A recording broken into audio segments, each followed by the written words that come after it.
In many developing countries, fresh produce that's harvested on farms is packed into soft-walled baskets or thrown into an open truck bed. It's then transported to markets, exposed to weather and contaminants along the way. Just a few days after harvest, that produce gets battered and bruised, and the nutritious food quickly goes from ripe to rotten. This is the story of post-harvest loss. Every piece of food lost represents a waste of scarce natural resources.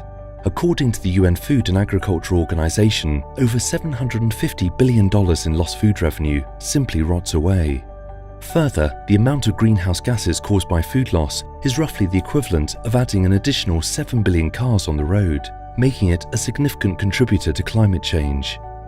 But of all the problems resulting from food loss, malnutrition is especially devastating.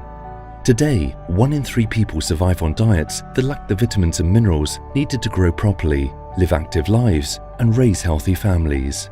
These essential nutrients are most available in fresh fruits, vegetables, dairy, and meat. The risk of malnutrition increases when those foods are unavailable or unaffordable. Post-harvest loss and food waste looks very different all over the world.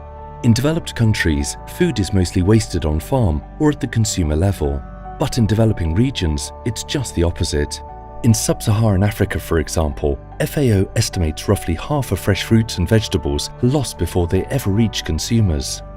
At GAIN, we are dedicated to eliminating food loss between the farm and the market through our Post-Harvest Loss Alliance for Nutrition, or PLAN. By reducing the loss of fish in Indonesia and tomatoes in Nigeria by just 25%, we can provide an adequate daily supply of protein for 1 million children, and vitamin A for over 800,000. To do this, we're supporting a cold chain of cooling and distribution centres, refrigerated trucks and warehouses to extend the freshness of foods. We're promoting better packaging and creating systems to protect food from damage during transportation and sale.